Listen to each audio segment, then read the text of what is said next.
Tu rêves d'attirer les bons clients à toi, développer la visibilité de ton business et surtout récupérer du temps et la liberté de réaliser tes rêves? Bienvenue sur Bien dans mon business, le podcast qui t'accompagne à créer une entreprise qui travaille pour toi et non l'inverse, avec confiance, sérénité et liberté. Je suis Pauline Philibert-Digem, entrepreneure multipassionnée et fondatrice de Dare to Dream, et chaque semaine, je te partage seule ou avec d'autres entrepreneurs des conseils, stratégies et retours d'expérience pour développer sereinement ton activité et attirer les bons clients à toi. Dare to Dream, c'est aussi une communauté d'une dizaine de milliers de personnes aujourd'hui à travers nos contenus sur les réseaux sociaux, la newsletter et le podcast, ainsi que des programmes en ligne et formations pour développer ton entreprise en ligne et vivre ta vie comme tu l'entends, que tu aies envie de voyager à travers le monde, te poser au bord d'une piscine avec du champagne ou simplement voir grandir tes enfants, prendre du temps pour toi. À toi de définir ta vision du succès et quelle qu'elle soit, c'est possible. Tu peux réaliser tous tes rêves. À toi de vivre ta vie et d'oser monter la première marche. Je t'invite à t'installer confortablement et c'est parti pour l'épisode du jour. Hello tout le monde, j'espère que vous allez bien. Content de vous retrouver pour ce nouvel épisode du podcast Bien dans mon business. Je suis dans un setup totalement différent de d'habitude. J'ai changé un petit peu toute ma configuration de travail et également mon micro. Donc je ne sais pas si vous allez remarquer une différence ou pas, mais je tenais à vous prévenir. J'écouterai après au niveau de l'enregistrement, mais normalement ça ne devrait pas poser de soucis. Normalement le son devrait être même meilleur. Donc bon, j'espère en tout cas que ce sera bon pour vous. Et puis voilà, on est parti. Aujourd'hui, j'avais envie de faire un épisode de podcast focus acquisition. Vous parlez vraiment de l'acquisition client parce que je me rends compte que je vous parle souvent de créer une offre qui est claire, de créer une offre qui va se vendre, d'apprendre à se vendre, etc. Des stratégies de vente qu'il existe aujourd'hui. L'acquisition, pour moi, est différente que les stratégies de vente. En soi, vous voulez avoir une stratégie d'acquisition performante pour effectivement attirer des prospects et vous voulez avoir une stratégie de vente pour convertir ces prospects en clients. Mais ce sont deux choses différentes et souvent on a tendance à les confondre. En tout cas, les personnes que j'accompagne, peu importe leur niveau d'avancée en business, parfois je leur demande « Ok, quelle est ta stratégie de vente ?» On me donne une stratégie d'acquisition ou quelle est ta stratégie d'acquisition? On va me donner une stratégie marketing de vente. En fait, ce n'est pas la même chose. Et je pense que c'est important du coup de traiter ce sujet-là parce que vous, dans votre manière de mettre en place les choses, si vous confondez les deux, forcément ça risque à un moment donné de poser problème. Et par exemple, un simple exemple, une masterclass, un webinaire, un atelier, peu importe comment vous voulez l'appeler, ce n'est pas une stratégie d'acquisition. On est sur une stratégie davantage de conversion que d'acquisition. Puisque normalement, une personne qui arrive déjà sur une masterclass, un webinaire ou autre, elle est déjà, si vous voulez, on n'est pas sur une stratégie où je cherche à acquérir des prospects, à acquérir des leads. On est déjà sur une stratégie où l'objectif va plus être d'amener la personne vers une stratégie de conversion. Et donc, mettre en place des stratégies de vente, c'est bien beau, mais si à la base, vous n'avez pas forcément de levier d'acquisition, en fait, ça va être un peu compliqué d'aller effectivement vendre votre offre. Et à l'inverse, souvent, on confond des leviers d'acquisition avec des stratégies de vente. On vient me voir, on me dit « Mais Pauline, ok, comment est-ce que je fais pour vendre sur LinkedIn? Comment est-ce que je fais pour vendre mes offres dans mes posts ?» En fait, vous n'allez pas vendre dans vos posts parce que les posts, la communication sur les réseaux sociaux, c'est un levier d'acquisition et non un levier de vente. Et ce n'est pas la même chose.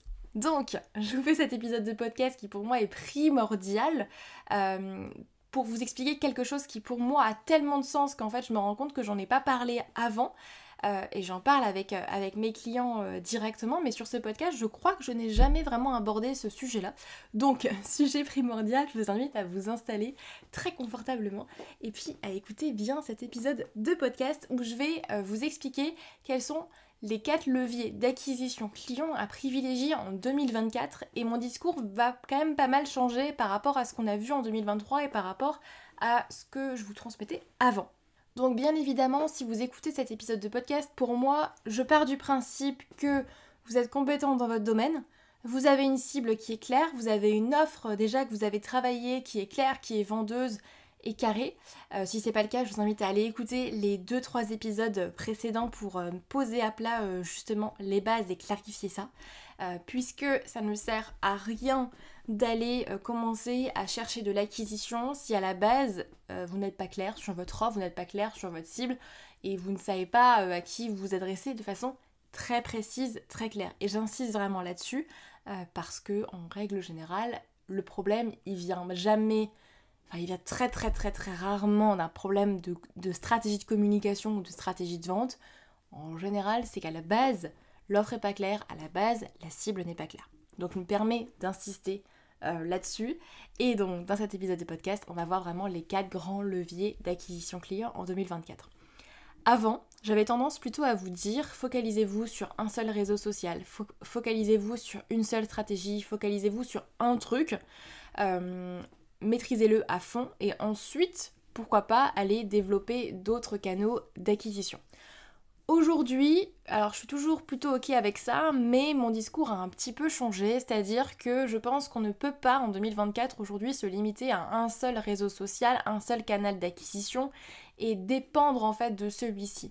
Aujourd'hui, on va dire la communication en ligne de façon très globale, pour moi est devenu indispensable pour un business, que ce soit même un business physique où on a du local à proprement parler, ou un business en ligne où vous allez attirer plus de monde et là on n'a pas forcément de limite géographique à proprement parler. Et ce qui est important à comprendre en termes d'acquisition, c'est que la plupart des entrepreneurs avec qui je vais échanger souvent me disent « Ok, ça marche par recommandation, ça marche par bouche à oreille, les gens arrivent parce que les anciens clients me recommandent à droite, à gauche, etc. » Ok, ça fonctionne un temps, mais en fonction de vos ambitions, en fonction de vos objectifs, à un moment donné, vous allez bien voir les limites et surtout que les recommandations bouche à oreille, vous ne les maîtrisez pas. Et ça, je pense que c'est important de le dire. C'est-à-dire que si aujourd'hui votre business repose sur la recommandation, repose sur du bouche à oreille, repose sur un tel a parlé de moi à machin et donc du coup ça me fait plus de clients, c'est génial parce que ça montre que vous faites un super travail, ça montre que vous êtes compétent, ça montre que vous apportez du résultat à vos clients, donc c'est génial et ça on prend bien évidemment, mais vous ne maîtrisez pas votre acquisition. Et qui ne maîtrise pas son acquisition, ne maîtrise pas non plus sa croissance derrière. Vous ne maîtrisez pas non plus l'atteinte de vos objectifs de chiffre d'affaires derrière. Et ça, je pense que c'est très très très très très important à comprendre. Quand vous maîtrisez votre acquisition, vous maîtrisez votre croissance. Et donc du coup, vous maîtrisez aussi les objectifs que vous voulez atteindre ou pas. Peu importe ce que vous voulez. Mais demain, vous me dites, je prépare un lancement, je veux... par exemple faire, 10 ventes de mon programme signature et par contre vous me dites ok je vais du coup faire marcher juste les recommandations, le bouche à oreille et je verrai ou je vais juste publier quelques posts sur les réseaux sociaux, bonne chance. Déjà parce que c'est juste une stratégie d'acquisition et pas de vente et ensuite parce que du coup si vous faites que ça, vous ne maîtrisez absolument pas vos résultats. Vous maîtrisez à la rigueur les actions que vous allez mettre en place, mais vous ne maîtrisez pas forcément à combien de personnes vous allez être visible, et vous ne maîtrisez pas non plus votre croissance derrière. Donc attention à un business qui ne dépend que du bouche à oreille ou uniquement de l'organique également, c'est assez limite, on va en parler. Attention vraiment à ça parce que vous êtes automatiquement aussi dépendant des autres, dépendant donc du coup d'autres choses que vous ne maîtrisez par définition pas du tout. Et attention du coup à ne pas mettre vos œufs dans le même panier. Donc, on attaque avec les 4 grands leviers d'acquisition en 2024. Le premier, bien évidemment, du coup je vous en ai parlé, mais encore une fois, comme je vous l'ai dit, ça a ses limites, ça va être les recommandations et le bouche à oreille, que vous ne pouvez pas maîtriser encore une fois, mais on le prend, ça reste un levier quand même à utiliser, qui est là, que vous ne pouvez pas forcément maîtriser comme je vous disais, mais qu'on prend, parce que si vous faites effectivement du bon travail, que vos clients sont satisfaits et qu'ils ont du résultat, ils se lancent automatiquement, normalement vous n'avez pas grand chose à faire là-dessus, donc on le prend et c'est quand même un levier d'acquisition qui est là et qui fonctionne et qui peut déjà effectivement faire vivre votre business. Maintenant, comment est-ce qu'on va au step d'après ? Le deuxième levier d'acquisition client que vous pouvez activer, ça va être tout ce qui est ce que j'appelle l'organique. Donc tout ce qui est organique avec notamment les réseaux sociaux, avec le SEO par exemple, si vous avez un blog, mais tout ce qui est plutôt lié à l'organique, c'est-à-dire ce que vous n'allez pas payer. Donc il ne s'agit pas ici de la publicité ou d'apparaître dans des médias où vous payez un article, etc. Tout ce qui est organique, c'est-à-dire en gros ce qui est gratuit, et ce qui va vous apporter de la visibilité sur les réseaux sociaux, encore une fois, sur votre site internet avec le SEO, etc. Alors ça clairement c'est génial parce que ça vous demande pas forcément d'avoir un budget publicitaire à investir. Donc quand on démarre et qu'on n'a pas forcément de budget publicitaire prévu et qu'on n'a peut-être pas forcément encore la trésorerie pour le faire, ce qui est totalement ok, ben c'est génial, on se lance sur les réseaux sociaux, on commence à communiquer et puis ça commence à arriver. Donc l'organique par exemple, vous allez avoir tous les réseaux sociaux, Facebook, Instagram, LinkedIn, TikTok, Twitter, que j'en ai oublié, enfin vraiment vous allez avoir tous les réseaux sociaux. Alors comment bien choisir son réseau social? On se recentre sur sa cible premièrement, donc votre cible, où est-ce qu'elle est présente et comment est-ce qu'elle consomme du contenu sur les réseaux sociaux. Quand même 99% des gens aujourd'hui sont présents d'une manière ou d'une autre sur les réseaux sociaux, même à titre perso, donc si vous ciblez des pros, même à titre perso en général, ils sont présents sur les réseaux sociaux, vous pouvez d'une manière ou d'une autre les capter. Bon ça c'est un sujet qu'on pourra traiter ensemble si vous le souhaitez, mais comment bien choisir son réseau social? Première question à vous poser, c'est où est ma cible? Où est ma cible et comment est-ce qu'elle se comporte en fait sur les réseaux sociaux? Et idéalement, vous pouvez même publier sur plusieurs réseaux sociaux en même temps, en adaptant aussi votre contenu, en adaptant le format que vous allez publier. Aujourd'hui, on est quand même sur les réseaux sociaux, on est moins sur un aspect de qualité et plus sur un aspect de quantité, ce qui est totalement normal. À un moment donné, vous avez de plus en plus de monde qui publie sur les réseaux sociaux, donc ce qui va faire la différence, c'est votre présence sur les réseaux sociaux. Ce n'est plus forcément uniquement la qualité de vos posts. Alors je dis pas qu'il faut faire des posts sans qualité, je dis juste qu'aujourd'hui la quantité prime sur la qualité. C'est triste, vous le jugez comme vous voulez, c'est une règle et c'est comme ça. Et à un moment donné, si vous voulez jouer aussi sur ce terrain-là, vous devez apprendre à connaître les règles du jeu. Et malheureusement ou heureusement, voilà, c'est comme ça. La quantité prime aujourd'hui sur la qualité. C'est-à-dire que vous ne pouvez pas vous permettre, par exemple, de vous dire je fais un truc de super bonne qualité, mais je fais un article par semaine, ou je fais un post par semaine.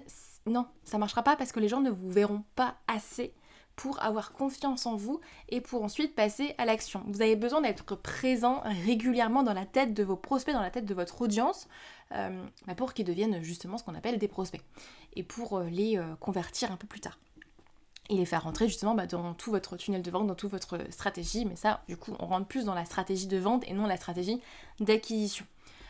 Donc vous avez vraiment l'organique avec les réseaux sociaux où l'idée c'est de publier régulièrement. Alors j'ai pas une fréquence on va dire type à vous partager.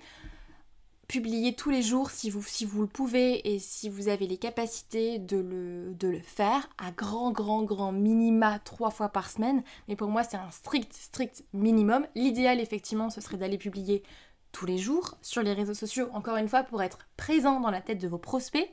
Et honnêtement, c'est pas votre zone de génie, soit vous vous formez et vous dites ok j'y vais à fond, soit vous déléguez. À un moment donné, pour moi on peut pas faire l'impasse là-dessus, c'est plus possible aujourd'hui en 2024, donc soit vous vous formez et vous dites ok je vais le faire moi-même, je vais apprendre comment ça marche et je vais me dégager du temps pour ça parce que ça fait partie de mes stratégies d'acquisition client et je décide d'en faire une priorité.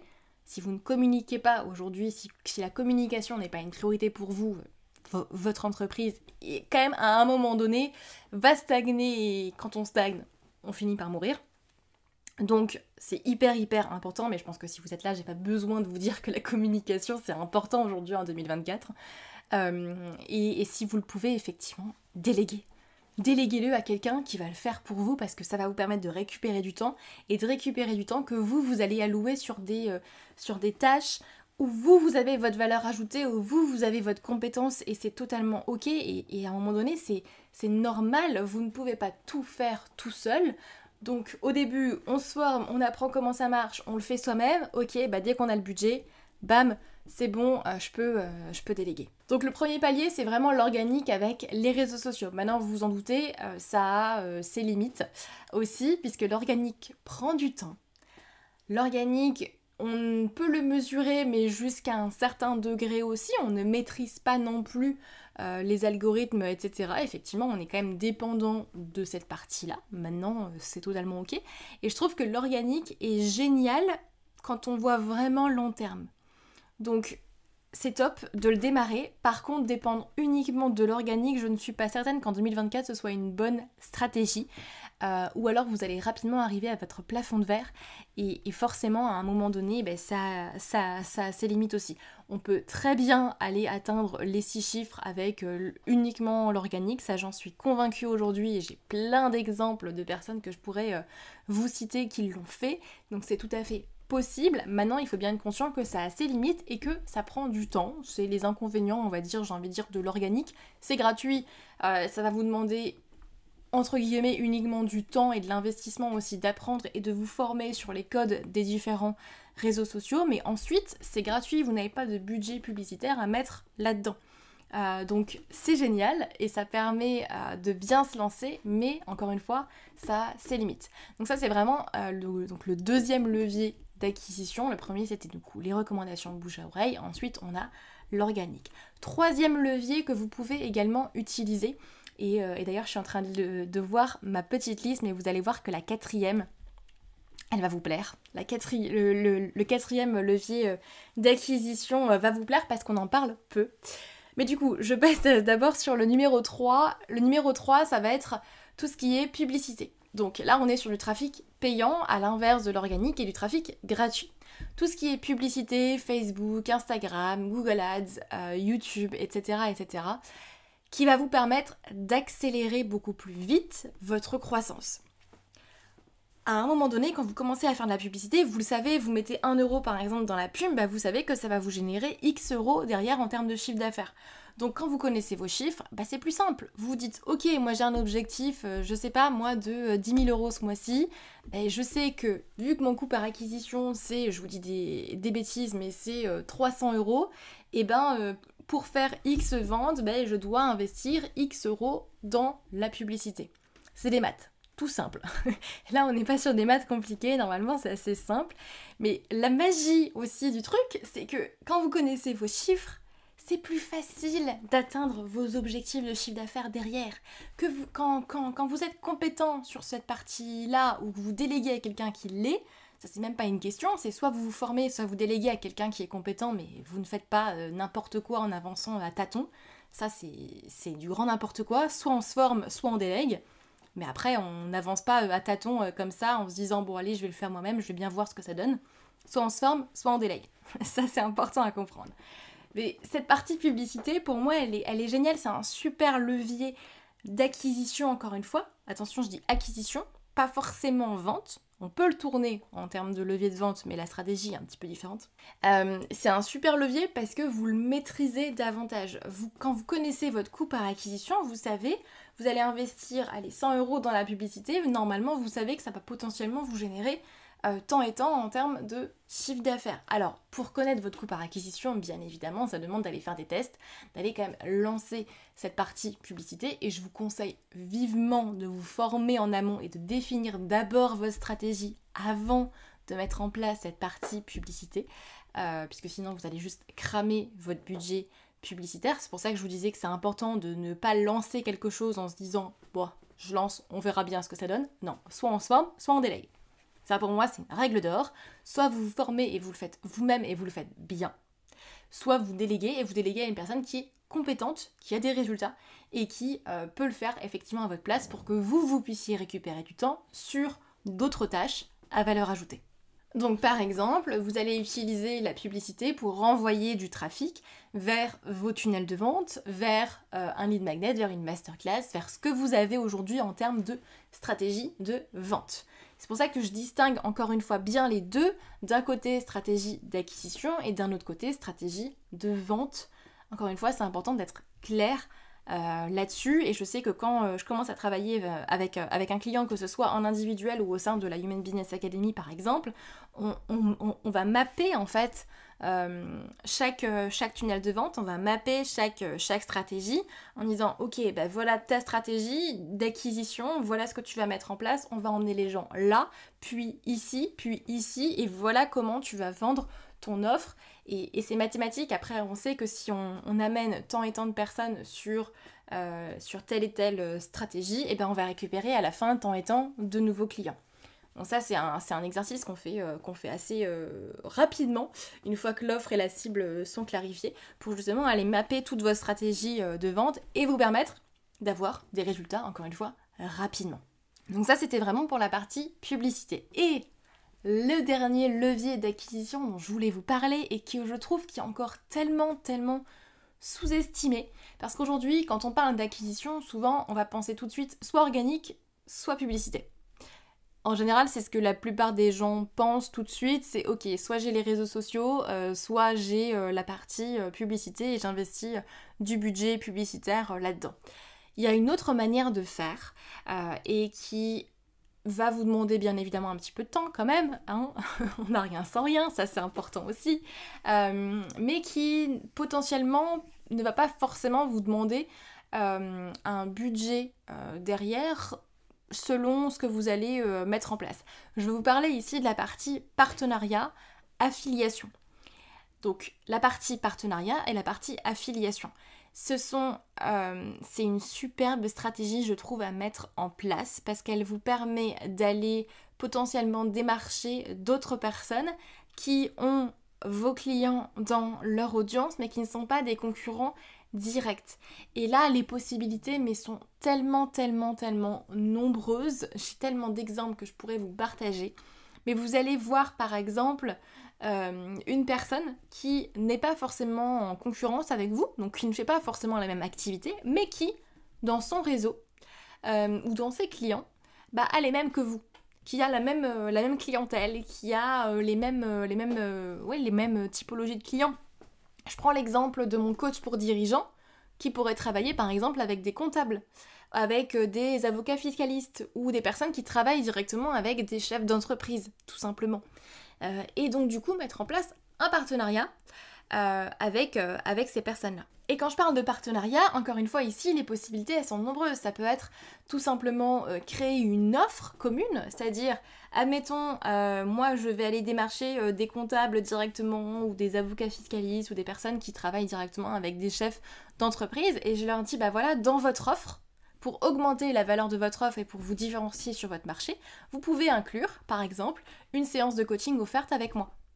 Admettons, je vais voir un comptable et je lui dis dans tes offres, pour chacun de tes nouveaux clients, tu peux inclure dedans un coaching individuel d'une valeur de temps avec moi, c'est offert.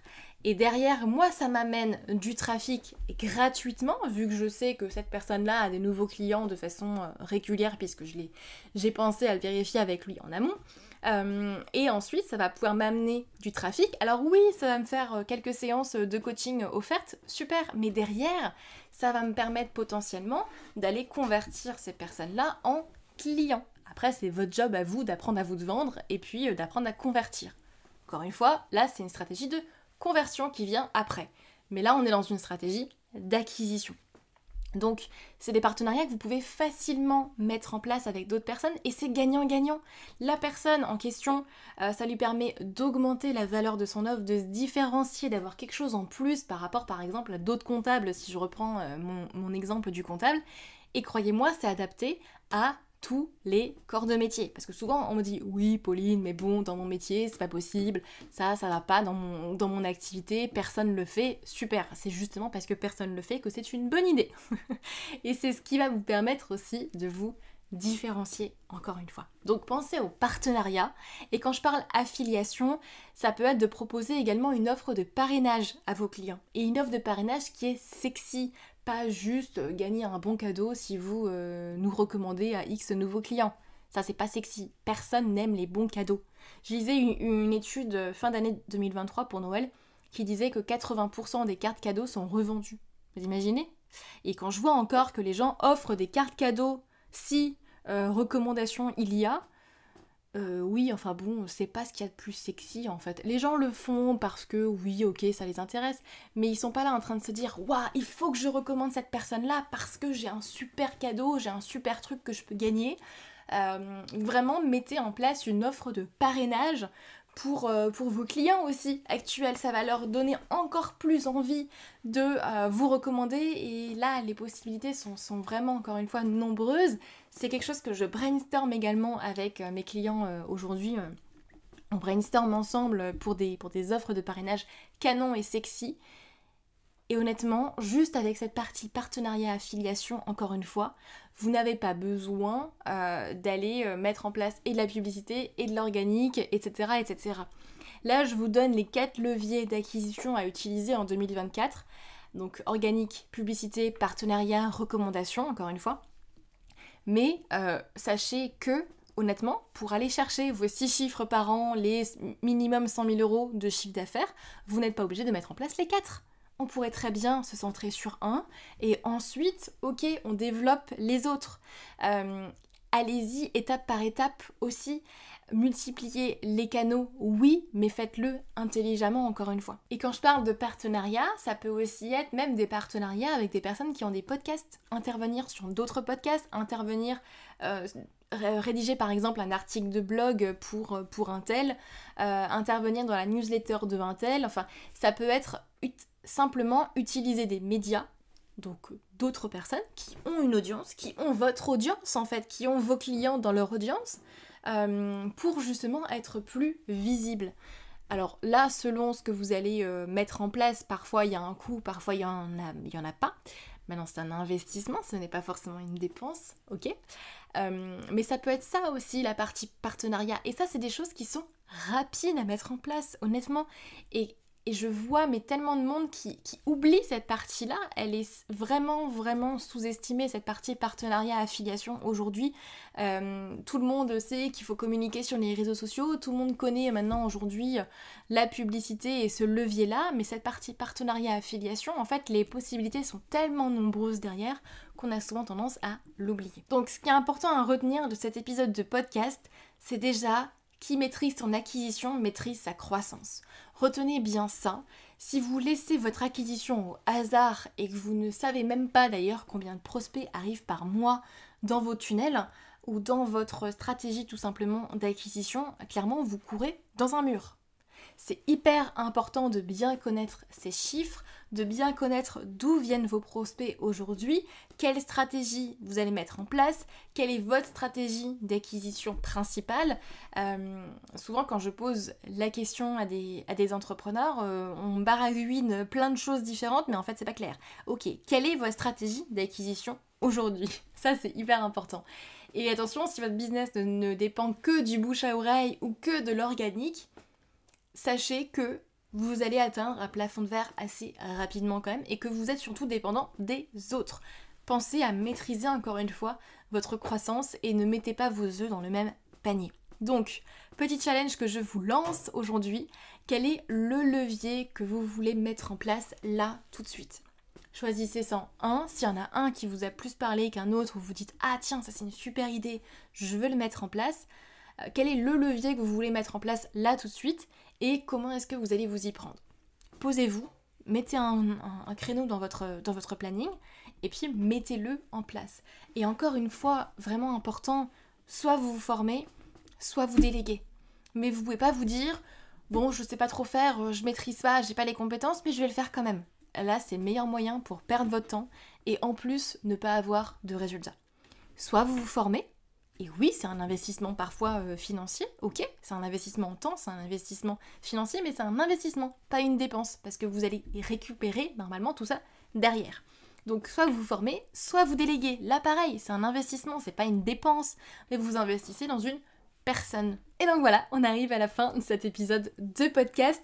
Je vous laisse passer à l'action comme à chaque fois, vraiment définir votre levier d'acquisition principal ou si vous en avez déjà, quel est celui en plus que vous voulez rajouter aujourd'hui et comment vous allez vous y prendre. J'espère que cet épisode de podcast vous aura plu. On se retrouve mardi prochain pour un nouvel épisode de podcast de Bien dans mon business. N'hésitez pas comme à chaque fois à mettre une note et un commentaire sur Apple Podcast ou sur Spotify. Ça me fera très plaisir et puis ça permettra au podcast aussi de se faire connaître davantage. Merci à ceux qui le font et je vous souhaite une très très belle journée. On se retrouve très vite. Prenez soin de vous. Bye.